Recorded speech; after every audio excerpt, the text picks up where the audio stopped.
Walter Ventura nos va a hablar de su experiencia importante que tiene en el diagnóstico, manejo de anemia fetal. Anemia fetal es un problema muy frecuente. Tiene diversas causas, de las cuales la más conocida es la inmunización y RH. Ahora vamos a ver que hay otras muchas causas, y el doctor Ventura nos va a hablar acerca del manejo, de la experiencia que tienen en el Instituto Materno Perinatal. Están haciendo bastantes procedimientos invasivos, y lo que es el manejo en cada uno de los casos.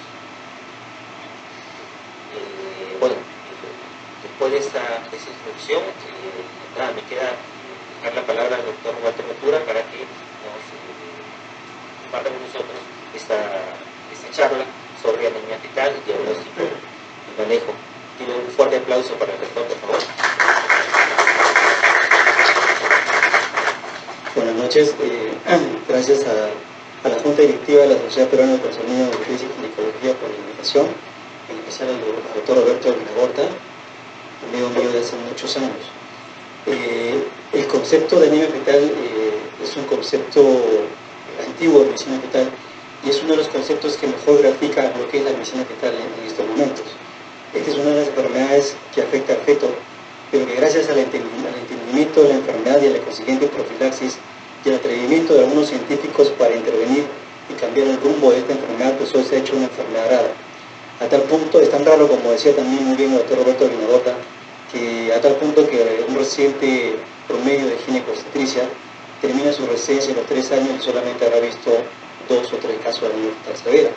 No solamente afecta a los residentes de ginecobstetricia, sino también a los residentes de neonatología, que terminan sus 3 años de entrenamiento y solamente hacen 1 o 2 sanguinotransfusiones anuales.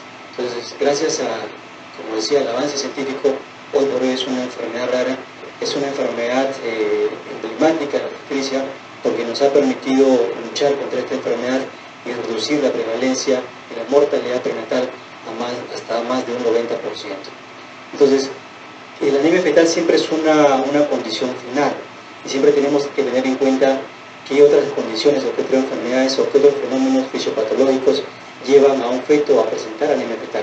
Y dentro de este grupo de fenómenos fisiopatológicos vamos a encontrar en primer lugar la inmunización, que es lo que nos va a tocar el día de hoy, infecciones congénitas como por ejemplo parvovirus B19, hemorragias fetomaternas de cualquier naturaleza, sea heterogénica, como por ejemplo cuando hacemos una amniocentesis o una biopsia corial, secuencia TAPS, que es una complicación que ustedes muy bien conocen en los embarazos familiares, hemorragia masiva súbita, como por ejemplo un DPP, y tumoraciones vasculares que ponen en riesgo franco a un feto.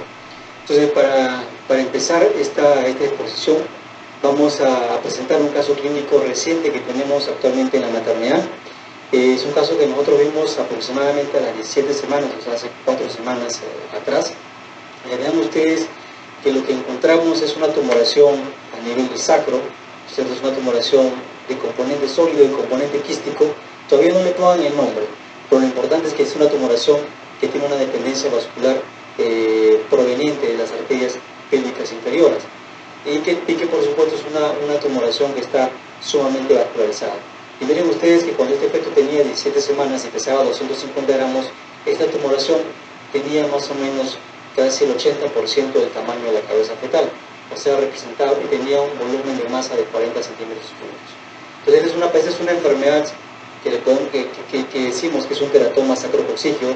Es una enfermedad sumamente rara, pero que debido al secuestro sanguíneo, al cham vascular que ocurre entre el feto y esta tumoración, pues va a poner en riesgo franco de anemia fetal a este feto. Y la mayor parte de estas tumoraciones, en esta presentación tan temprana, pues terminan con la muerte de estos fetos, terminan haciendo hidropesía fetal, se complican y terminan en realidad con la muerte.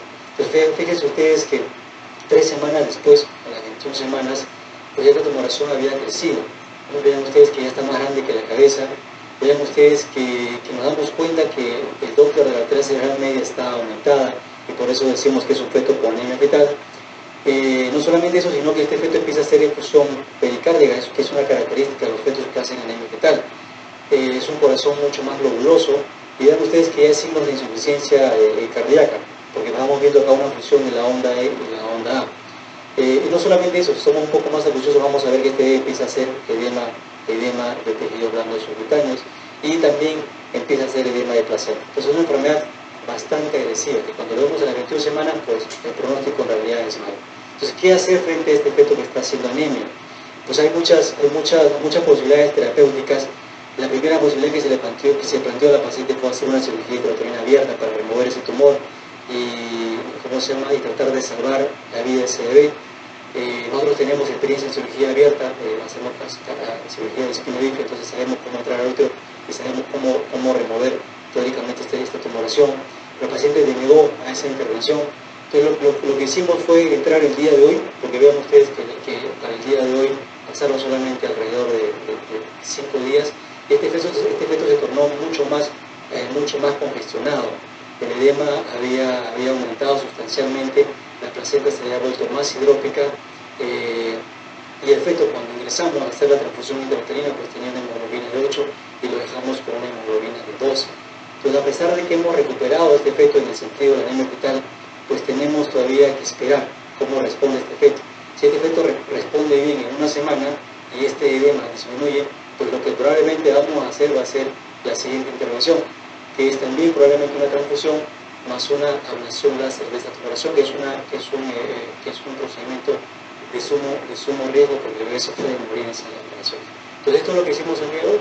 Entonces, en resumen, tenemos que estar preparados para estos casos de anemia fetal y tenemos que tener el equipo necesario para hacer estas intervenciones de emergencia. Esta intervención la hicimos al mediodía porque tenemos el equipo, tenemos los recursos para hacer una intervención de emergencia en el centro en el cual yo me desempeño. Vean ustedes aquí cómo es que se ve la vena umbilical, cómo es que tenemos que atravesar con una aguja toda la placenta, llegar hasta el cordón umbilical y pasarle la sangre que necesita al feto. ¿Cuánto de sangre le vamos a pasar? ¿Cómo le vamos a pasar? Es lo que vamos a discutir el día de hoy.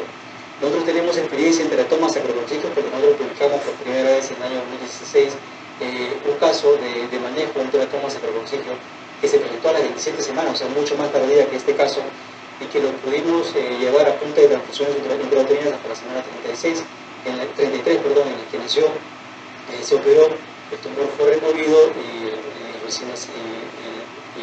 bebé actualmente tiene aproximadamente 3 años y va muy bien desde el punto de vista neurológico.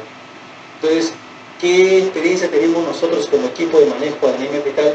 Tenemos que, hasta la fecha, más o menos de hace 4 años, hemos tenido 10 casos de isominoción RH negativo manejados con transfusión intrauterina, o sea, 10 pacientes, a los cuales por lo menos hemos tenido que pasar 2 transfusiones, 2 casos de teratoma sacrococcígeo, incluyendo este caso actual que les comento, 2 casos de colegioma placentario que hemos tratado con transfusión sanguínea intrauterina y ablación láser de estos vasos tumorales, un caso de TAPS, un caso de muerte de un gemelo complicado con monoclónicos, de un gemelar monoclónico diagnóstico, 2 casos de infección por barovirus B19 confirmados por PCR en líquido amniótico, y tenemos 2 casos desconocidos, uno de los cuales conocimos la causa meses después. En ese caso lo vamos a comentar después.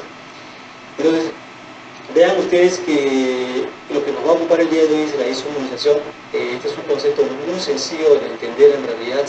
En primer lugar, tenemos que entender de que los glóbulos rojos tienen diversidad de antígenos y que la mujer puede reaccionar a varios antígenos, siendo los más frecuentes el D, el C y el K. El concepto para entender es sencillo. Primero tenemos que tener una madre RH negativa y luego tenemos que tener un feto RH positivo. Y la mujer, si este fuera su primer embarazo, al entrar en contacto con sangre de un feto de RH positivo, pues va a generar anticuerpos. Esos anticuerpos se van a generar en un primer embarazo, y en un segundo embarazo, en un tercer embarazo, un cuarto embarazo, van a sufrir una gran expansión clonal.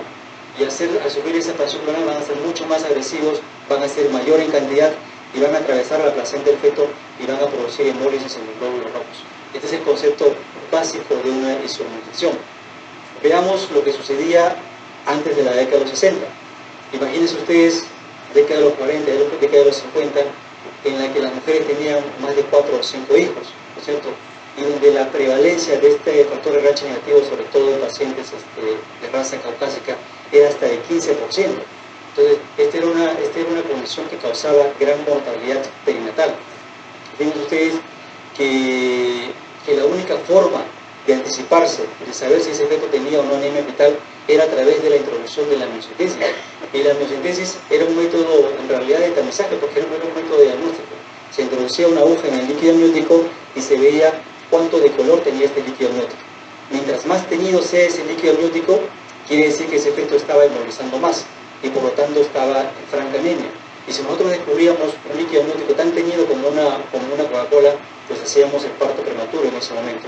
Y la política de hacer parto prematuro, que más o menos hacía entre la semana 29 y 32, pues logró reducir la tasa de mortalidad perinatal de 25% antes de 58 en este hospital importante donde trabajaba Liley, hasta 9% en la década en el año 1962.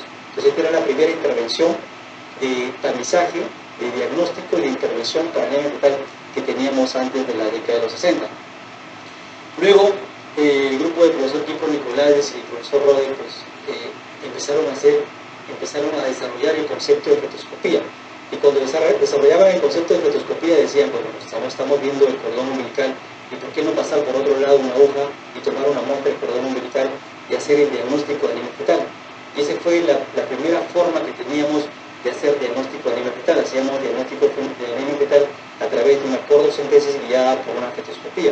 Entonces, miren ustedes que en el año 86, en esta publicación del American Journal of Obstetrics and Gynecology, ya se ponía en duda la utilidad de estas curvas de Liley, que era basado en la generación de líquido amniótico.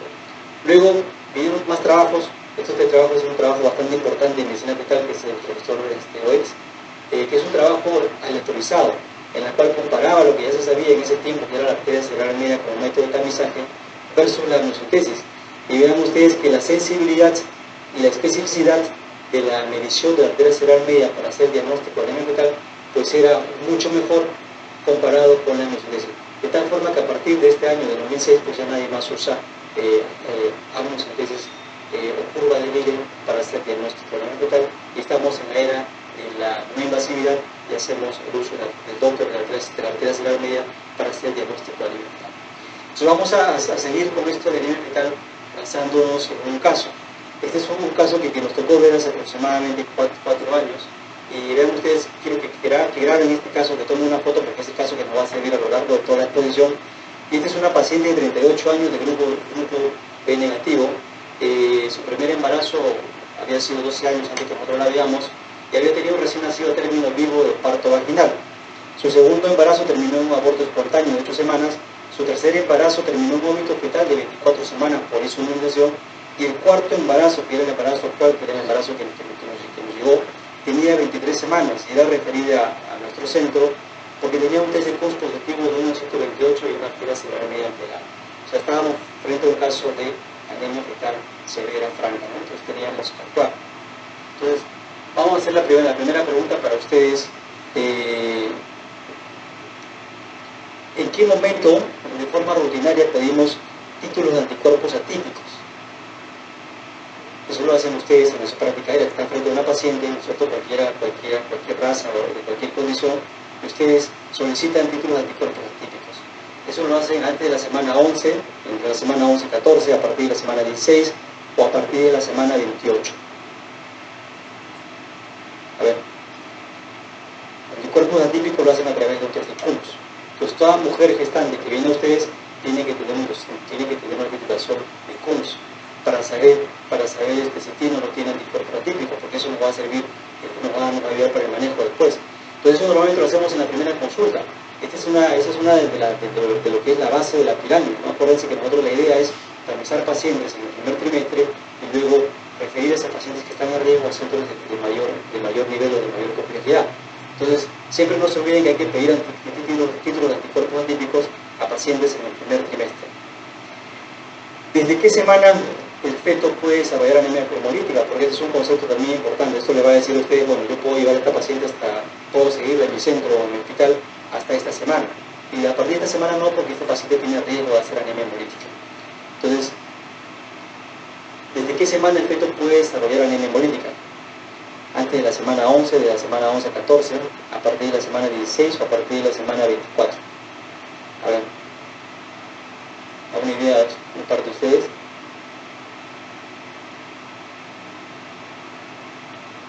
Ya, la idea es que ustedes respondan esta pregunta, su proveedor le responda finalmente para que ustedes después puedan construir su propio protocolo de manejo de estas pacientes. Entonces, no se olviden que los fetos normalmente pueden desarrollar anemia hemolítica a partir de la semana 16. O sea, tranquilamente ustedes pueden ver a una paciente en el primer trimestre, luego estar en la semana 16 y luego poder referirla. A partir de la semana 16, ¿por qué? Porque a partir de la semana 16 recién está desarrollado todo lo que es el sistema retículo endotelar del feto, y ese sistema retículo endotelar recién es capaz de distribuir hematíes y por lo tanto manifestarse en anemia.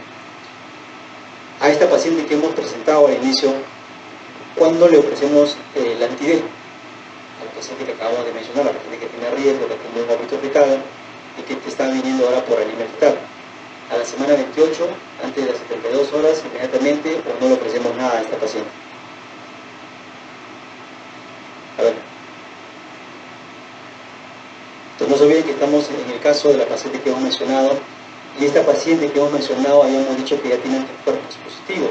¿Por qué? Porque ya tenía un vómito fetal por insuminación y ahora está viniendo por anemia fetal también por insuminación.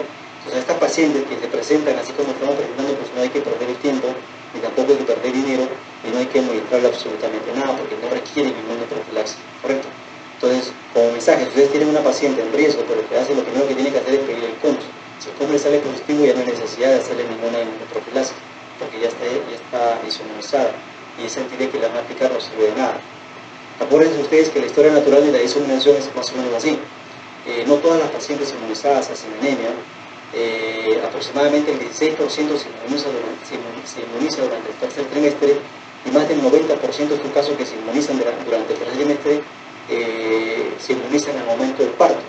Es por eso que la recomendación es que a todas las pacientes con riesgo pues se les administre el anti-D al momento del parto o horas después. De todas las pacientes que se llegan a inmunizar, 50% no hace anemia o hace anemia muy leve, o sea, no requieren un manejo de medicina fetal, un 25% hace anemia moderada y un 25% hace anemia grave o desarrolla hidropesía o hace incluso muerte prenatal. Entonces es un concepto también que hay que tenerlo claro. Normalmente a una gestante, ¿cuándo le ofrecemos el anti-D? ¿Cuándo hacemos inmunoprofilaxis anti-D? La recomendación universal, digamos, de todos los países es que hay que aplicarlo por lo menos antes de las 72 horas por parto. En algunos países, la recomendación adicional, como Estados Unidos, es administrar alrededor de la semana 28, o sea, en 2 dosis, una en la semana 28 y otra después de las 72 horas después del parto. ¿Ya? Se utiliza, no se olviden que se utilizan mujeres no sensibilizadas, y si es que esta mujer estuvo sometida a cualquier evento de riesgo de sensibilizarse, pues hay que administrar también una dosis. Por ejemplo, si esta paciente tuvo sangrado continuo durante el segundo trimestre, probablemente está en riesgo de inmunizarse, y esta paciente hay que aplicarle una dosis previa o una dosis adicional a la dosis recomendada. Este es un concepto también básico, pero siempre lo ponemos cuando estamos frente a una paciente, una gestante RH negativo, sin ningún factor de riesgo. Pónganse ustedes, por ejemplo, una omnípara, y le ofrecemos a esta gestante RH negativa. Le ofrecemos medirle inmediatamente el Doppler de la cerebral media, una amniocentesis para hacer la medición de la hemoglobina, hacer la curva de Linley, una cornocentesis para hacer la determinación de la hemoglobina, o le ofrecemos la determinación del grupo de factor del padre. Eso, ¿no es cierto? Por lo que siempre que estemos frente a una paciente RH negativa, lo primero que tenemos que hacer es preguntar qué grupo de factor tiene el padre. No el esposo, sino el padre de ese bebé. Ese concepto que les digo que ustedes están viendo es básico, porque eso también está investigado. Se sabe que si queremos lograr un impacto, pues tenemos que preguntarle a la mamá cuál es el grupo factor, cuál es el factor del padre. Entonces lo que hay que hacer es preguntarle el grupo factor del padre. ¿Por qué? Porque el padre puede ser que sea positivo. O si es negativo, pues no pasa nada, ¿no es cierto? Pero si es positivo, puede ser ya sea homocigoto o puede ser heterocigoto. Y si es heterocigoto, pues tiene 50% de riesgo de tener un hijo RH negativo incluso, y un 50% de tener un hijo RH positivo. Como esto de acá, por la broma que les hacía, difícilmente se puede saber, pues los investigadores desarrollaron otro método, que es el método del genotipaje del feto. O sea, en vez de preguntarle pues, al padre o a la esposa, que seguramente nos va a dar una información desconfiada o no verdadera, ¿por qué no hacemos una amniocentesis, por ejemplo, en el caso que tengamos que hacerlo, y determinar el genotipo de ese feto? Eso, si es que hay oportunidad de hacerlo, se puede hacer. Pero ahora tenemos una forma de hacerlo muy invasivamente, o sea, sin amniocentesis. Ya saben ustedes que Dennis Law fue el que descubrió e introdujo a la práctica clínica del ADN fetal libre en el año 1997, y la primera aplicación del ADN fetal libre fue publicado en el año 98, fue justamente esto, que es el diagnóstico prenatal del estatus o el genotipo RH del feto. ¿No es cierto? O sea, tenemos la mama, tenemos la sangre de la mama, buscamos ADN fetal, y en ese ADN fetal hacemos el genotipaje de RHD y podemos descubrir si ese RHD, si tiene el D o no tiene el D, y de acuerdo a eso administrar la inmunoprofilaxis. De tal forma que si nosotros pudiéramos hacer eso de la forma no invasiva, pues vamos a tener que estos casos, que este feto sea positivo o que este feto sea negativo. Si es positivo, le aplicamos el anti-D a la semana 28 y después del parto, y si es negativo, pues no le administramos nada. Y el solo hecho de no administrarle nada, pues nos va a permitir evitar hasta un 40% de casos el uso innecesario de anti-D. ¿No es cierto? Y eso nos va a ayudar a ahorrar recursos. Y más o menos el recurso se ha estimado que esto permite ahorrar 1 millón de libras al año, por ejemplo, en el gobierno del Reino Unido. Esta política que les digo de hacer genotipaje no invasivamente se hace en países como Holanda, por ejemplo, en el año 2011, en Suecia, en Dinamarca, en Francia, y en Canadá recientemente lo acaban de introducir en el año 2017. Entonces eso es una prueba que se usa en otras partes del mundo y que probablemente a ustedes les va a llegar pacientes que vienen del extranjero y que ya se hicieron también esta determinación. Luego, quiero comentarles también sobre la medición de anticuerpos atípicos. Cuando hablamos de medición de anticuerpos atípicos nos referimos a los anticuerpos generados por la madre. Y esta medición de anticuerpos atípicos lo sabemos gracias a los trabajos de Coombs desde el año 1946. Y vean ustedes que en el año 1946 no solamente se puede titular como lo hacemos nosotros los títulos de anti-D, sino se puede analizar cuánto en realidad de anti-D tiene esa mujer, y eso es importante para la práctica clínica. Vamos a ver un trabajo importante del profesor Nicolás, del profesor Nicolás hace muchos años. En ese trabajo vean ustedes que ellos ponen, toman muestras de sangre, hacen fotosíntesis y luego van a ver los niveles de anti-D. El nivel de anti-D lo ponen en un X y los niveles de cuánto de déficit de hemoglobina lo ponen en una eje Y. Entonces, vean ustedes, y aquí usan, este es un trabajo llevado a cabo en el año 92, y aquí no usan titulación, sino aquí usan concentración de anti-D. Entonces, vean ustedes que más o menos en un primer análisis vamos a ver que hay fetos, ¿no es cierto?, que tienen anti-D positivo, pero que no hacen anemia. Entonces ustedes van a encontrar fetos que tienen un PUNS positivo, pero realmente no tienen anemia y nunca van a hacer anemia, pues, porque depende de varios factores, que probablemente luego lo conversamos. Y también vamos a observar que los fetos hidrópicos que están en GRUS, pues son los que más anti-D tienen, ¿ya? Pero hay fetos que tienen poco anti-D y también van a ser hidros. Entonces nosotros trazamos una primera línea acá y decimos que vamos a llamar anemia, ¿no?, que tienen 3 gramos de diferencia con respecto a la desviación estándar, y luego trazamos una línea por aquí. Vamos a ver que el punto de corte de titulación de anti-D va a ser 15 unidades, y esas 15 unidades nos van a permitir captar la mayor cantidad de fetos en riesgo de anemia fetal, y 15 unidades equivalen justamente a un PUNS indirecto de 1 en 128, y esa es la razón por la cual nosotros en estos momentos todo el mundo usa como punto de riesgo 1 en 128 para referir a esa paciente o para decir que esa paciente tiene riesgo de anemia fetal severa y que por lo tanto debe ser referido a un centro donde se haga alguna intervención.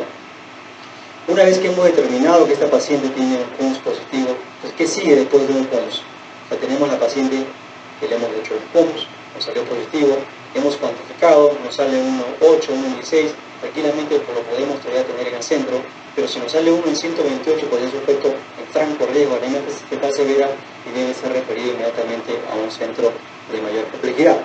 Entonces, ¿qué sigue después del PUNS? Le hacemos el Doppler de la cerebral media, le hacemos ecografía para buscar la síntesis fetal, hacemos ecografía para buscar hidrotórax, hacemos una amniocentesis para medir hemoglobina o hacemos una cardiotopografía. ¿Qué hacemos ahí? Que vean ustedes que tienen a la paciente, tienen el caso clínico, luego tienen el PUNS positivo, luego lo titulan, y si el título le sale alto, pues hay que aplicarle recién el método no invasivo de tamizaje, que es arteria cerebral media. Entonces lo que vamos a hacer acá es el Doppler de la arteria cerebral media, y no solamente el Doppler, sino que también hay que buscar signos más específicos, como por ejemplo ascitis fetal, ya que vamos a verlo en un caso. Entonces vean ustedes este trabajo nuevamente del profesor Nicolari del año 86. El profesor Nicolari fue uno de los pioneros en lo que es investigación de medicina en fetal. Vean ustedes que si nosotros tenemos acá una mediana y luego hacemos curvas de desviación estándar, pues vamos a ver que aquellos fetos que tienen más de 1.5 desviaciones estándar, pues todos van a ser severamente anémicos. Y esa es la razón por la cual uno de los criterios que tenemos para decir que ese feto tiene anemia fetal severa, pues es cuando encontramos una desviación estándar de 1.5. Entonces fíjense ustedes en esta, si yo trazo acá 1.5, pues voy a captar prácticamente a la mayoría de fetos con anemia fetal severa. Por eso decimos que tiene una sensibilidad alta, de casi 100%. Pero también van a haber casos de fetos que tienen más de 1.5 y no tienen anemia fetal severa, como por ejemplo los puntos en negro.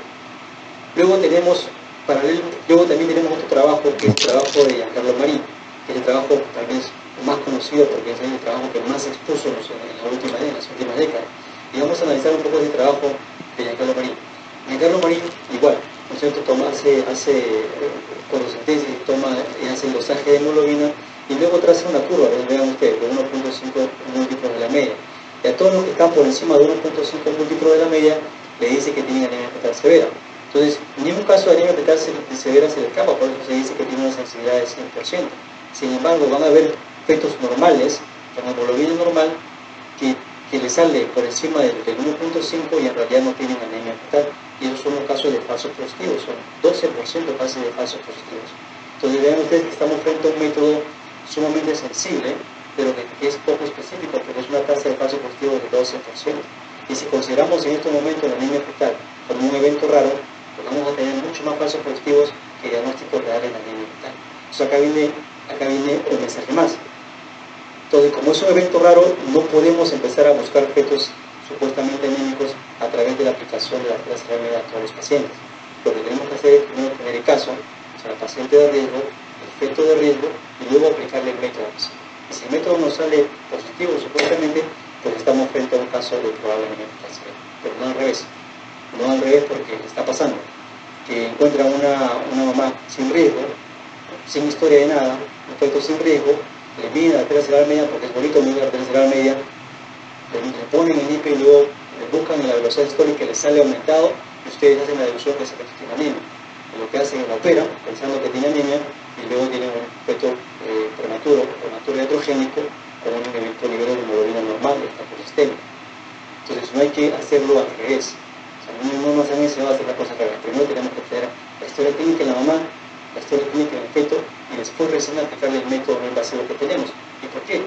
Porque estamos hablando de una sensibilidad del 100% y también estamos hablando del 12% de falsos positivos. Ese es el mensaje. Luego vamos a ver que estos niveles de velocidad sistólica se relacionan con los niveles de hemoglobina de forma casi perfecta, de tal forma que podemos hacer el cálculo indirecto de cuánto de hemoglobina fetal tiene ese feto a través de la medición de la arteria cerebral media, y esto lo hacen los programas ahora que lo podemos conseguir por internet fácilmente. Ponemos el valor de la arteria cerebral media y no solamente nos sale cuán desviado está de la normalidad, sino nos va a permitir un cálculo aproximado de hemoglobina de ese feto, y eso nos va a ayudar para más o menos planear cómo vamos a hacer la transfusión intrauterina. No solamente buscamos anemia fetal a través de la arteria cerebral media, sino tenemos signos más específicos, que son poco sensibles, pero son más específicos, que son signos históricos de medicina fetal. Uno de ellos es la ascitis. Siempre que vemos un feto con ascitis, por prender aire acondicionado. Está apagado el aire acondicionado. Y siempre cuando vemos un feto con ascitis, pues la primera pregunta es si ese feto está realmente anémico, ¿no? Entonces ahí para eso tenemos que aplicar el resto de métodos que tenemos. Y no solamente eso, sino que en un feto anémico, realmente anémico que desarrolle hidrops, pues lo que vamos a observar es un corazón globuloso, de paredes bastante lisas, de paredes hipericogénicas, un corazón agrandado y un corazón probablemente con leve fusión pleural. Lo que nunca vamos a observar, al menos en la mayoría de casos, es hidrotórax o hidroxele, por ejemplo.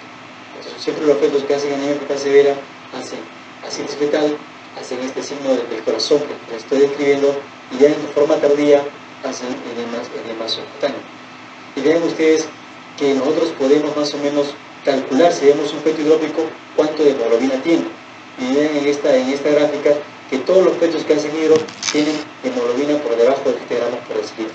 Entonces estamos frente a una mujer de riesgo. Encontramos un feto hidrópico, pues vamos a decir que ese feto, por lo menos, dependiendo de la gestación, pero por lo menos tiene 7 gramos de hemoglobina. Y 7 gramos es más o menos más del 50% de la reducción de lo que le corresponde. Entonces el método clásico es la medición de la velocidad de la arteria cerebral media. Para eso ustedes ya más o menos ya entienden cómo hacerlo.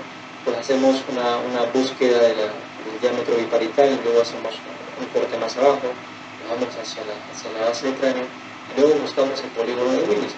Encontramos la arteria cerebral media y luego vamos a insonar de tal forma que tengamos un ángulo de aproximadamente 0 grados, y la insonación la vamos a hacer siempre cercano a su nacimiento o aproximadamente en el tercio interno de esta arteria cerebral media. Entonces tienen ustedes cómo es que acá, por ejemplo, estamos obteniendo un ángulo de 0 grados, ¿no? Es el ángulo de insonación, es el ángulo de la arteria cerebral media, y vamos a insonar ahí prácticamente en 0 grados. Acá para hacer el diagnóstico de anemia no sirve hacer la corrección del ángulo manual. Todo tiene que ser un ángulo real para decir efectivamente este feto tiene anemia. Entonces, por ejemplo, en este caso, este es un feto del caso que les comentaba, aproximadamente 24 semanas, creo 25 semanas, y ven ustedes que 67 centímetros por segundo es demasiado para un feto de 24 semanas. O sea, es un feto que tiene franca anemia. Luego lo colocamos los datos que tenemos en un programa, como puede ser el Fetal Test o el programa de la Fetal Medicine.org. Colocamos los datos, en el caso que comentábamos, 24 semanas, 3 días, y luego el software siempre nos pregunta si ha tenido transfusiones de proteínas o no, porque es un factor de riesgo, también es un determinante importante de la sensibilidad de la arteria cerebral media, y luego ponemos el valor que hemos obtenido y luego le ponemos calcular. Y nos sale a cuán desviado está esta arteria cerebral media. Por ejemplo, en este caso está a 2.2 múltiplos de la media, lo cual dice que está muy alejado de la mediana.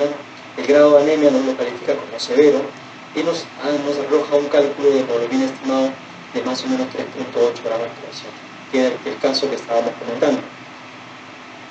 Entonces, luego también podemos observarlo en gráficos y vean que esta es la mediana, este es el punto de corte de 1.50, y el valor que hemos obtenido está muy por encima del 1.55, que es el criterio para decir que ese feto tiene anemia severa.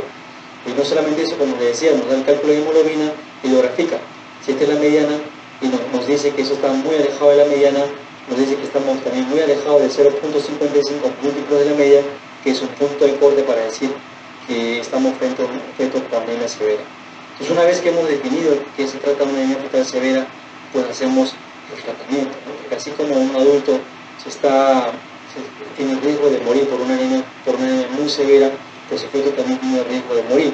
Entonces, la única intervención salvadora para este feto, sobre todo a edades gestacionales muy tempranos, es hacerle una transfusión intravascular intrauterínamente para tratar de ganar edad gestacional y llevarlo en lo posible cercano al término. Eso es lo que hacemos ahora. Pero ¿qué es lo que se hacía antes? Vean ustedes, esto es importante porque es parte de la historia de la medicina fetal. Las primeras transfusiones intrauterinas no se hacían a través de una corocentesis como lo hacemos ahora. Las primeras transfusiones intrauterinas que fueron realizadas por Lilly, que fue publicado su primer caso en el año 63 en el British Medical Journal, vean que fue una transfusión prácticamente a ciegas.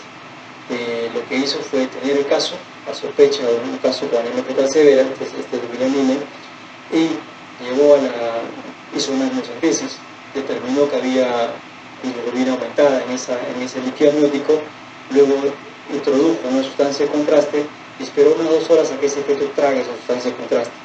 Una vez que trajo la sustancia, que el feto tragó la sustancia de contraste, lo volvió a llevar a la fluoroscopía y observó, por cierto, un contraste que estaba concentrado en la zona del abdomen. Él asumió que esto era el gran intestino y le pasó una aguja a ciegas, ¿no es cierto? y por ahí le pasó la sangre.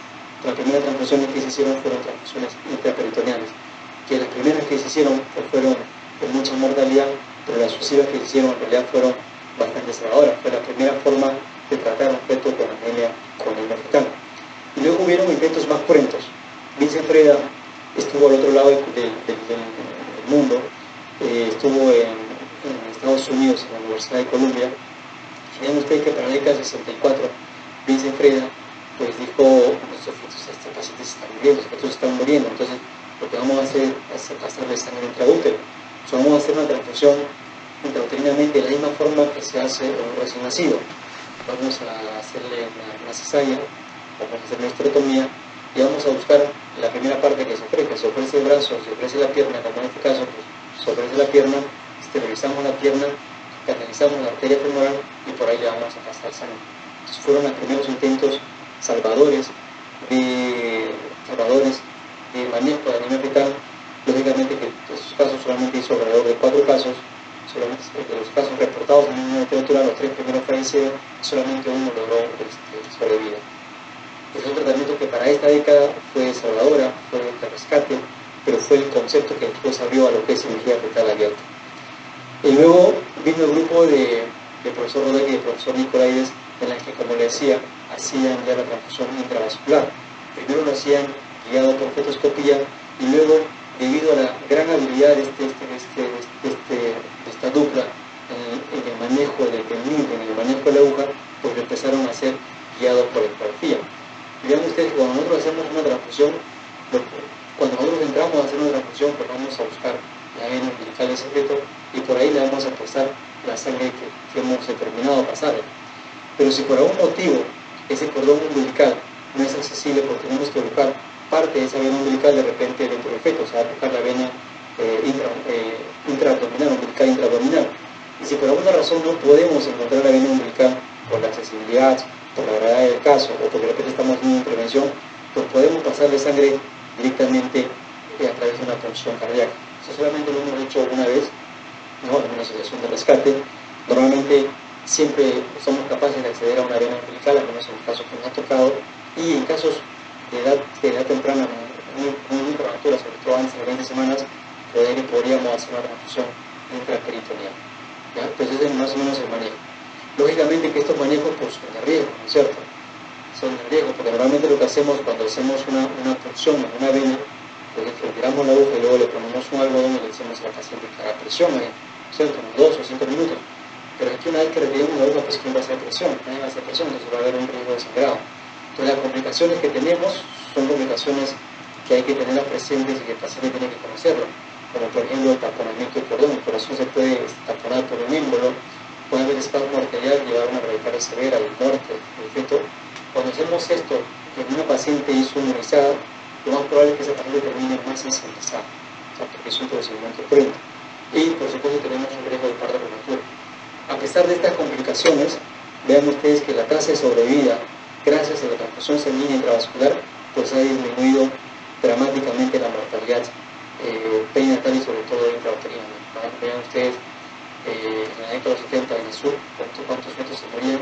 Vean ustedes después de la introducción de esta técnica, en la década de los 90, cuántos de estos fetos realmente sobrevivían. Entonces es un tratamiento muy efectivo.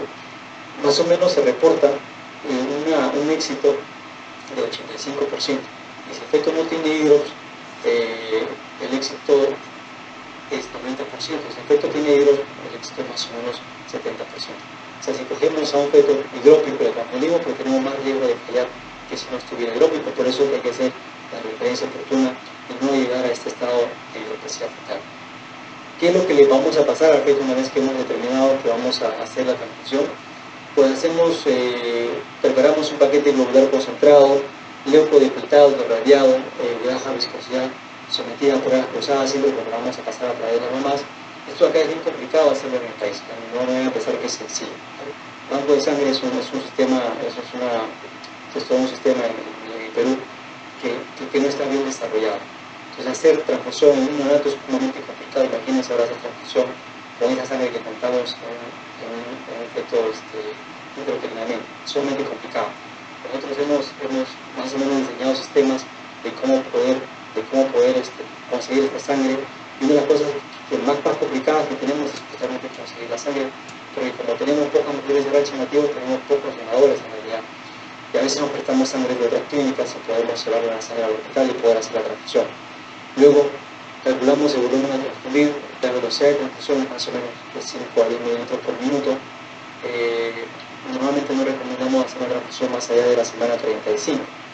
Y normalmente cuando estamos frente a un caso de disminución, estas pacientes son sometidas a varias transfusiones, un mínimo dos, puede ser sometidas a 3, 4, a veces hasta 5 transfusiones. ¿Por qué? Porque la sangre que le vamos pasando, pues la sangre se va endulzando. O sea que más o menos, para que tengan una idea, en 2 semanas se consume toda la sangre que le hemos pasado. Entonces en 2 semanas hay que volver a transfundir. Entonces las pacientes son sometidas a demasiadas transfusiones.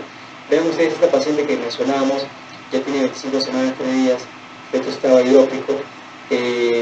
Luego de la segunda transfusión, la arteria cerebral media ya no nos sirve para ver si ese feto tiene anemia o no tiene anemia, pero sí nos sirve la resolución de líquidos. Vean ustedes que cuando nosotros actuamos correctamente y actuamos oportunamente, estos fetos en realidad revierten la síntesis que revierten los líquidos. Esa es la idea. Si tenemos, por ejemplo, un caso de un feto de 32 semanas que tiene anemia fetal severa y tiene hidropresión fetal, pues lo ideal es que no nazca así, porque si nace hidrópico, nace anémico, lo más probable es que se muera. Y si no ha habido casos hidrópicos que se mueren, por lo menos dicen que tiene 32 semanas y en el hospital pues lo bebé a partir de 26 semanas sobrevive, entonces lo vamos a operar. Pero lo operan, cuando está hidrópico, está congestionado, está con falla cardíaca, pues muere. Entonces lo ideal en ese paciente de 2 semanas hidrópicos es transfundirlo y esperar que llegue a 34 semanas sin hidros y operarlo en esa momento. ¿Ya? Miren ustedes el mito de las 27 semanas, la arteria cerebral media se dispara tremendamente. Eso no quiere decir que el caso se haya agravado, porque la arteria cerebral media empieza a perder sensibilidad para el manejo fetal. El flujo venoso siempre se va a mantener normal, sobre todo si está bien transfundido, pero sí se ve que hay una velocidad también sistólica, también del flujo venoso ha aumentado. Entonces, ya estamos terminando. Vamos este es uno de los penúltimos casos que hicimos el mes pasado de una transfusión también entretenida de un feto de 31 semanas, al cual hicimos 2 transfusiones y lo logramos llevar hasta la semana 35. Vean ustedes el libro. Lo que necesitamos es básicamente un cordón umbilical de inserción posterior, es una placenta posterior. Vean ustedes cómo vamos ingresando. Lo que tenemos que hacer es canalizar la vena umbilical. Es un procedimiento que demanda cierta destreza de que realiza el procedimiento, pero la experiencia nos dice que siempre vamos a poder canalizar esta vena umbilical. Necesitamos siempre jeringas de un centímetro cúbico, porque lo primero que hacemos es medir la hemoglobina del feto, o sea, confirmar que tiene anemia, y si por alguna razón el control de hemoglobina nos sale que no tiene anemia fetal, pues suspendemos todos y no pasamos nada. Porque hay más riesgo de hacer una transfusión en un feto no anémico que en un feto anémico. ¿Correcto? Entonces eso hay que tenerlo claro. No se hace cordocentesis para hacer diagnóstico de anemia fetal y después programar la anemia fetal de transfusión de cada semana. Si yo estoy frente a un feto con riesgo de anemia fetal, lo correcto es hacer la cordocentesis en ese momento y tener preparada la sangre en ese momento para pasar. O sea, no es que le hago la cordocentesis en el hospital y luego te lo refiero para que la transfusión, eso no se hace. ¿Ya? Porque hemos visto que vamos a someter a esa paciente a más sensibilización. Entonces, el equipamiento es sumamente sencillo, necesitamos una cora, necesitamos una vena larga, 21 o 22, y necesitamos bastante jeringas de tuberculina. Vean ustedes que estamos haciendo la transfusión. Vean cómo se va moviendo el paquete globular, que es un paquete globular hiperconcentrado. Y este es un video de hace aproximadamente 3 años. Aquí estaba yo, estaba más joven, y aquí está el doctor Suahar, cuando era R3, ahora es asistente de nuestro servicio. Vean ustedes cómo es que se hace la transfusión, más o menos la misma forma como hacen la transfusión los hematólogos. Lógicamente, acá se ve bonito, ¿no es cierto? Entonces, puede sacar la hoja. ¿Qué pasa? Entonces, por eso es un procedimiento de sumo riesgo. Hay un riesgo de pérdida del 5%, hay un riesgo de que se muere ese feto en las 4 horas, hay un riesgo hay un riesgo, por supuesto, de que se someta a varias transfusiones. Vean ustedes lo que sucede después de sacar la última. Entonces, cuando hay un sangrado, digamos, considerable, ¿no es cierto? Entonces, cuando ve esto, pues a la gente se empieza a orinar, a la gente se quiere correr de hacer las operaciones, porque piensa que esto es imparável. En realidad, casi da aparatoso, pero en realidad, cuando lo vemos con fetoscopía, pues un sangrado es sumamente fuerte, ¿cierto? Y luego esperamos, por eso tenemos que hacer una serie de operaciones y por eso que tenemos que estar preparados para hacer una serie de emergencia. Porque si esto acá no para, pues tenemos que proceder a la cesárea. Si esto acá lo lleva efecto a una bradicardia severa o una bradicardia sostenida, pues tenemos que hacer una cesárea en ese momento. Por eso que es un procedimiento de riesgo. Entonces, en resumen, en nuestro manejo de anemia fetal hemos intervenido en 10 casos de disminución RH negativa. Nuestra mortalidad es más alta que la reportada en otros países, pero cuando hacemos el doble entre los fetos con sin higros y los fetos con higros, ahí sí encontramos similitud. De los 10 casos que yo les estoy contando, 7 casos han sido con higros, y de los 7 casos que han sido con higros solamente hemos podido rescatar a 2 nada más. O sea, hay una mortalidad altísima con higros. Y de los 3 casos que no han tenido higros, pues hemos rescatado los 3, o sea, hemos tenido una recuperación del 100%. El resto de casos, pues todos se han recuperado, en un caso muerto. Y vamos a ver este otro caso para que ustedes vean que también a veces nos enfrentamos a situaciones en las que no sabemos a qué nos estamos enfrentando. Valeria es una paciente que vivió aproximadamente 8 meses. Cuando Valeria nació, pues hacía anemias hemolíticas y nadie sabía por qué hacía anemias hemolíticas. Y ingresaba o regresaba al hospital de niño cada 15 días aproximadamente con la sangre. Entonces ella falleció, no falleció por enfermedad, sino falleció porque se contaminó debido a la gran cantidad de transfusiones, se contaminó y falleció de una hepatitis fulminante. Esa fue la causa de muerte de Valeria. Pero Valeria, cuando estaba en el intraútero, también estaba así. Tenía 25 semanas y estaba hidrópica. Entonces nosotros decimos, por el protocolo para una anemia fetal, nunca llegamos a determinar por qué hacía anemia. Y tampoco los pediatras, a los 8 meses de vida, tampoco determinaron por qué Valeria hacía anemia, pero hacía anemia. Entonces, igual, nosotros estamos frente a un escenario de un feto, porque esto es un paciente, no sabemos por qué hace anemia, hemos agotado todas las posibilidades que tenemos, pero igual hay que tratarlo. Y lo que hicimos fue hacer una transfusión. Hicimos 3 transfusiones intrauterinas y la llevamos hasta la semana 33, me parece. En las primeras semanas hicimos el parto. Y luego, pues, vinieron los 8 meses. Y luego se perdió Valeria. Ese era el primer embarazo de la paciente. Y luego el segundo embarazo vino a las 14 semanas. Y a las 14 semanas tenía una transfusión local aumentada. A 14 semanas, perdón. Hicimos el ducto venoso estaba normal, pero ya presentaba velocidad histórica aumentada. Hicimos la cerebral media en ese momento, y la cerebral media tenía 30 centímetros por segundo para un feto de 14 semanas, estaba aumentada. Entonces, a las 16 semanas, estamos a las 16 semanas, porque pensábamos que iba a ser nuevamente candidata a una transfusión. Y a las 16 semanas su arteria cerebral media estaba en 43 centímetros por segundo, o sea, estaba empezando nuevamente. 19 semanas, 5 días, ya está en licencia. Entonces, este es un caso de anemia hemolítica seguramente la misma causa del primer embarazo, seguramente de transmisión genética y igualmente agresiva. Entonces la paciente ya se negó a una transfusión y por lo tanto pues el bebé se perdió intrauteramente. O sea, ya no pudimos hacer lo que hicimos en el primer caso. Pero nos dio la oportunidad de hacer una neocentesis y de hacer algo más que un cariotipo que siempre hacemos. Hicimos un secuenciamiento genómico completo. Y en ese secuenciamiento genómico completo, lo que encontramos fue que el papá y la mamá eran portadores de una mutación rara en este gen que está acá, en este gen que está acá. Y por lo tanto, ese gen era heredado. Fue heredado en este embarazo, también seguramente fue heredado en el embarazo anterior.